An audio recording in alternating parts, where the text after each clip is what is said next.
untuk menjadi motivator majelis taklim yang gerakannya sampai kemana-mana, bukan khusus untuk majelis taklim aja, bukan.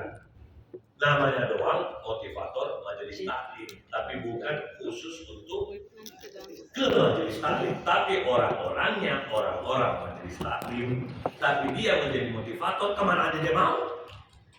Dia mau masuk di sekolah-sekolah, motivasi ibu-ibu komite, orang tua murid, boleh. Oh bagus, saya ada undangan memberi motivasi ke Pertamina, boleh. Kenapa rupanya? Anda motivator, ya, seperti itu. Jadi semua yang Om Bagus ajarkan di awal-awal ini tolong dihitung, tolong direkam, karena ini butuh didengarkan oleh orang. Banyak orang tidak paham. Ya, padahal ini adalah ilmunya manusia. Kita lanjut. Sekarang mari kita kenali fungsi otak. Sehingga nanti kalau ada orang mengatakan pakai otakmu, dia bisa pakai karena dia tahu fungsinya. Banyak orang nggak tahu fungsi otak, tidak pakai otakmu. Gimana caranya pakai? Yang pertama, otak itu adalah sentra semua aktivitas dan pengendalian tubuh. Makanya orang yang otaknya bermasalah, tubuhnya pasti ada yang bermasalah. Karena otak itu sentranya. Makanya kalau pola pikir sudah kacau, tubuh ikut kacau pun. Karena tubuh dikontrol oleh otak. Semua di situ sentranya. Ya, istilah komputer, disitulah CPU-nya. Yang kedua, otak tempat tersimpannya data laduni. Masih ingat kemarin data laduni apa? Satu. Dua, tiga, nafsu ada berapa? Nafsu ada tiga. Ya, kenapa Om Bagus pilih tiga? Banyak ulama-ulama yang menceritakan nafsu itu banyak, cuman Om Bagus langsung putuskan tiga. Karena setelah Om Bagus mendalami ilmu-ilmu nafsu yang lain, kita ambil muatannya. Ya, muatannya.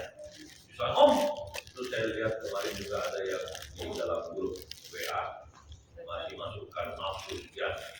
Itu nafsu sebenarnya hakikatnya cuma tiga. Karena apapun namanya, lihat nilainya. Kalau nilainya positif berarti itu mutmainnah. Kalau dia negatif berarti amarah bisu. Kalau dia galau berarti lawamah, itu aja tiga.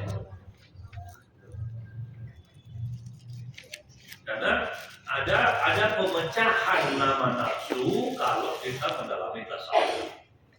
Tapi pendalamannya itu tetap masuk ke mutmainnah. Sama aja. Sama aja. Tapi kalau Anda dalami tasawuf, ya memang lebih banyak lagi tuh tasawuf, bukan banyak. Ada nafsu makan, ada nafsu pengen monjok, ada nafsu. Tapi ketika kita masukkan di dalam kelompok-kelompok, oh ini mah mutmainnah, ini mah amarah bisu, oh ini mah lawamah. Jadi ketemunya ya tiga aja. Tiga. Ya. Baik, kita lanjut. Yang ketiga, yang kita lihat, yang ketiga, otak itu fungsinya sebagai saving daripada MSO. Apa MSO? Mekanisme Success Automatic. Apa itu MSO? Suatu mekanisme yang sudah dimiliki oleh seseorang dan sudah mutlak jadi. Seperti contoh, salah satu bentuk MSO. Bunda Ella kalau beli jilbab pasti, misalnya pasti apa ini pink. Setiap kita ajak Bunda Ella belanja jilbab, wah saya mah pink. Beli tas, oh saya mah pink. Karena mungkin Bunda Ella MSO-nya terhadap warna pink. Ada lagi orang, saya mah keripik singkong. Apa-apa keripik singkong, MSO-nya sudah keripik singkong. Wah, saya mah kalau mau beli mobil Toyota. Saya mah Toyota, berarti MSO-nya untuk mobil Toyota. Saya mah orangnya kalau dikasih gini saya pasti marah. Berarti MSO-nya kalau digituin marah. Sementara orang beriman MSO-nya itu harus benar terus. Nah, inilah repotnya kalau Anda tidak paham. MSO-nya orang Islam itu harus benar terus. Makanya di KAFI kita ini belajar 3B. Apa itu 3B? Harus selamanya baik, harus selamanya benar, dan harus selamanya bagus. Ya kan? Jangan sampai kita kurangi salah satunya. Om, saya bilang sama dia, saya ingatkan, baik dong. Terus saya bilang, orang yang nggak sholat kalau sudah tua kan neraka om, kan benar om? Iya. Terus kenapa dia marah om? Caramu nggak bagus. Lu kan udah tua tuh, nggak sholat, cuma sudah akal, lu mampus. Kira-kira kalau bunda digituin? Iya. Jadi kenapa ada KAFI masa cedekia? Untuk mengingatkan seseorang di dalam komunikasi amal soleh yang akhlakul karimah harus memenuhi 3 unsur. Baik. Nah, ada lagi gini, saya walaupun nggak sholat, yang penting kan gue baik. Loh, kalau baik nggak benar, mana ada kebaikan yang nggak sholat? Coba, inilah orang kalau hidupnya bikin ayat sendiri. Kenapa bisa terjadi? Karena ada ayat yang berbunyi SSG. Apa SSG? Suka-suka Tuhan. Ya kan? Sudah menyalahi ayat yang sudah kita pernah bahas, yaitu surah Al-Baqarah ayat 23. Ya Allah melarang. Kita lanjut. Yang keempat, otak tempat manusia melangsungkan sebuah aktivitas yang namanya berpikir. Selamat datang Bu Dwi.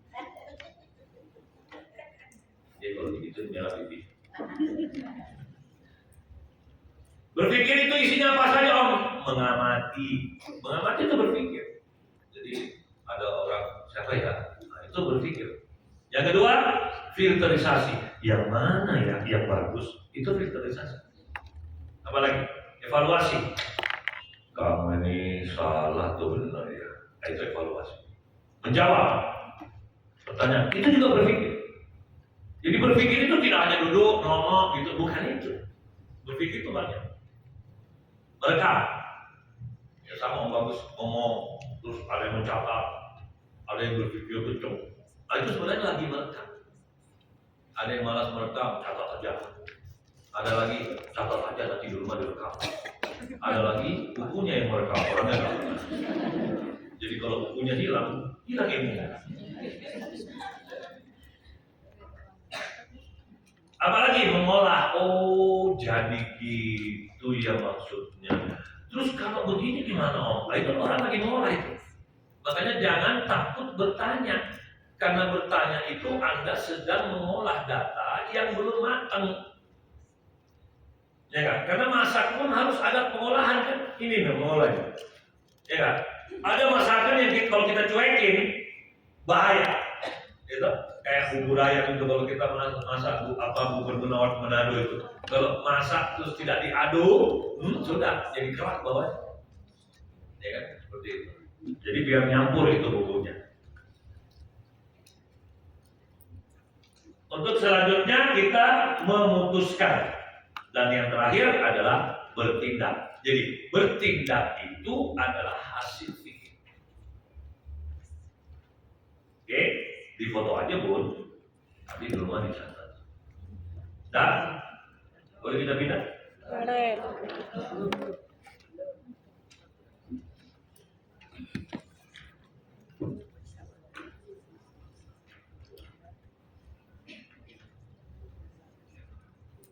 Sampun. Kita berubah kameranya biar harum.